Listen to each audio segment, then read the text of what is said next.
जय श्री बालाजी महाराज। श्री शिवाय नमस्तुभ्यम। ईश्वर की कृपा आप सभी पर बनी रहे। कन्या राशि 20 अगस्त से 26 अगस्त 2024।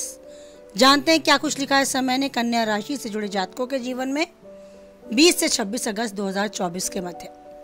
कन्या राशि से जुड़े जातकों के लिए यह समय थोड़ा चुनौती भरा रह सकता है।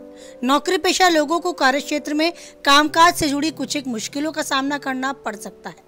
आपके विरोधी भी सक्रिय हो सकते हैं। ऐसे में कार्य को पूरी सावधानी के साथ करना होगा। उसे किसी के भरोसे छोड़ने की गलती कतई ना करें। आपको न सिर्फ अपने करियर, अपने कारोबार पे बल्कि अपने निजी जीवन में भी चुनौतियों का सामना करना पड़ सकता है।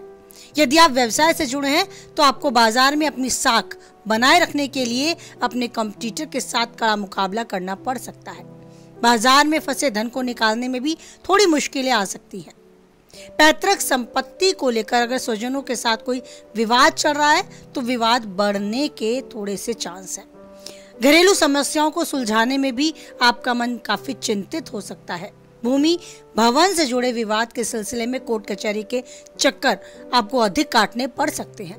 भावनाओं में बहकर किसी की भी तरीके से अहम को अपने निर्णय के बीच में ना आने दें। किसी से भी ऐसा वादा ना करें जिसको भविष्य में पूरा करने में आपको मुश्किलें हों। और परीक्षा प्रतियोगिता की तैयारी में जुटे छात्रों के लिए ये समय अपनी पढ़ाई पर बहुत अच्छे से फोकस करने का है, क्योंकि अगर इन दिनों आपका मन इधर उधर उचट जाता है, अपनी पढ़ाई को छोड़ आप किसी और जगह अपना मन लगा बैठते हैं तो भविष्य में आपको असफलता का सामना करना पड़ेगा। तो अपनी समय सारणी बनाएं, अनुशासित दिनचर्या का पालन करें और अपनी परीक्षा प्रतियोगिता को सफल बनाने के लिए यथासंभव प्रयास में लग जाएं। कन्या राशि से जुड़े जातकों के लिए समय अगर प्रेम प्रसंग में देखा जाए तो भी सावधानी भरा है। आपको ध्यान रखना है अपने अहम, अपने क्रोध को अपने रिश्ते के बीच में ना जंगा दे। ऐसे ही वैवाहिक जीवन जी रहे दंपत्ति के लिए भी भले ही सुखद और शांतिपूर्ण समय आएगा, लेकिन यह समय चुनौतीपूर्ण रहेगा। आपको अपनी भावनाओं को व्यक्त करने में सामने वाले यानी अपने जीवन साथी के सामने अपनी बात को, अपनी भावनाओं को रखने में अपेक्षाकृत अधिक जद्दोजहद करनी पड़ सकती है। सामने वाला क्रोधी स्वभाव से आपकी बातों को सुनकर भी अनसुना कर सकता है। तो ऐसी स्थिति बन सकती है, मन में अशांति और चिंता आपको घेर भी सकती है। लेकिन इन सब के साथ आपको अपनी सेहत को बिल्कुल भी इग्नोर नहीं करना, बिल्कुल भी लापरवाही नहीं बरतनी। शारीरिक पीड़ा अगर महसूस होती है तो जरूर उसके लिए कदम उठाएं। मानसिक चिंता भी आपकी सेहत पर असर डाल सकती है। तो अपने मन मस्तिष्क को अपने कंट्रोल में रखें। इन सब चीज़ों का असर अपनी सेहत पर ना होने दें।